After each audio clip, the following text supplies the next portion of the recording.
In zoning meeting on June 3rd, 2020 is now called to order. Can I get a roll call, please?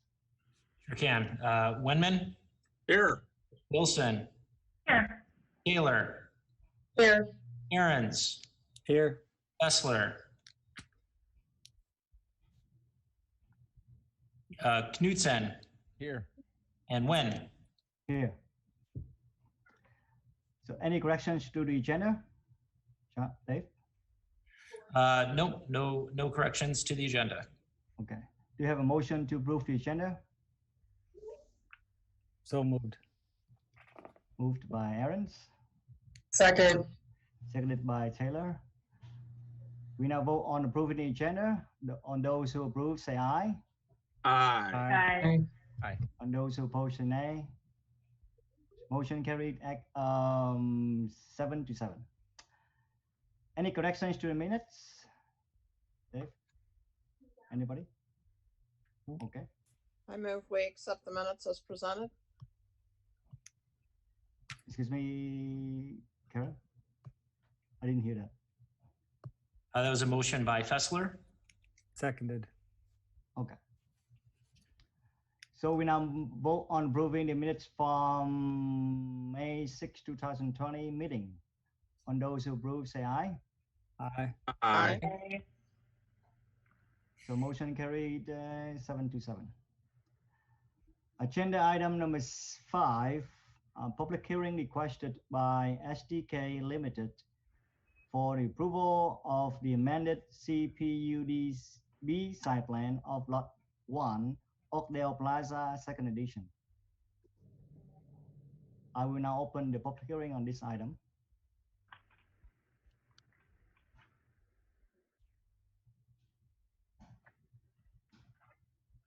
Seems like nobody. And I can confirm we do not have anybody in chambers to speak to this, and we have not received any written comments in opposition or for this. Okay. So we now close the public hearing. Do we have a motion to consider recommending approval of the amended C-PUD-B site plan? So moved. Moved by Wenman, Second. seconded by Wilson. Discussion, Dave? Sure. Let me start off by apologizing for the subject line in my staff memo. That may have been a bit confusing. This is not Scanlon family. This is Oakdale Plaza, 2nd edition, Lot 1. The rest of the memo is accurate, but again, my apologies on that. So what we're doing here is this is a 1.30 acre property. The amendment will allow for a 3,341 square foot addition. Thanks, John. To the existing medical clinic building that's located at 2575 Coral Court. So this is an existing dental office. This project will also include the expansion of the parking area, which you can kind of see at the northeast corner of the plan.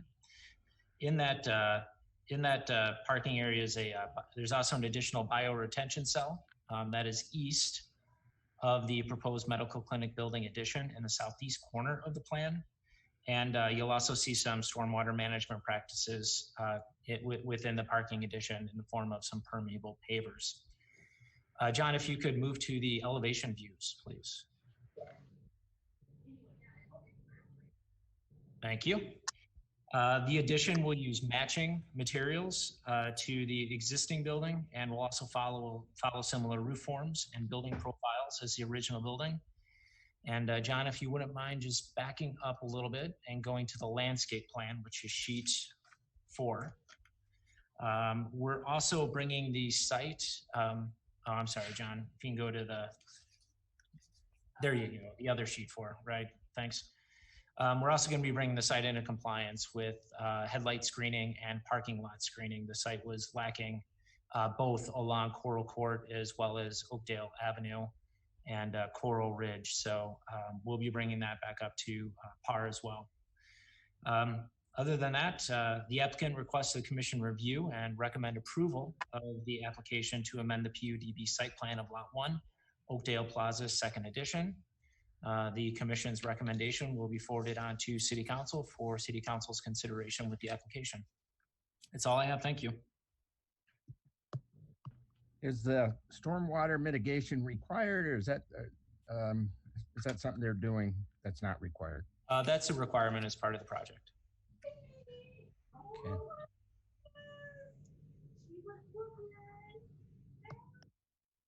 Any other question, comments? I guess I'm curious, is that a requirement just for this area of town, or is that any new development, No, that's really any new development. What the city has is we have stormwater management practices that are required for all new development.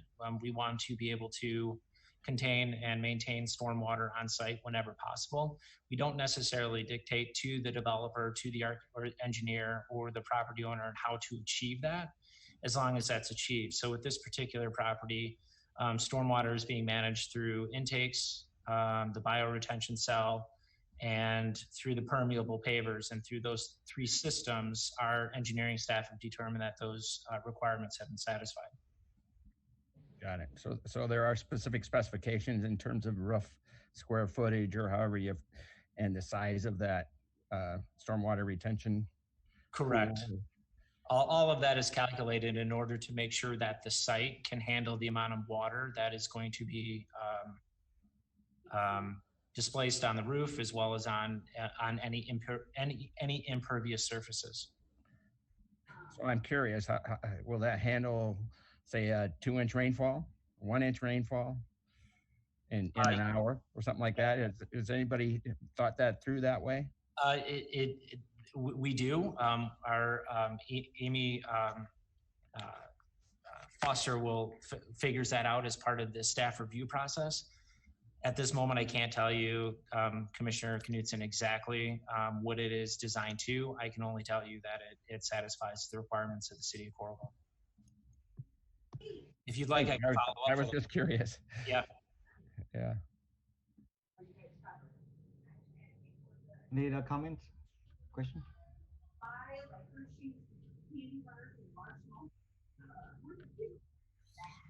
Okay, so we will now vote on recommending approval of the amended C-PUD-B site plan. Can I have a roll call, please? Roll call vote, please. Wenman? Aye. Wilson? Aye. Taylor? Aye. Aaron's? Aye.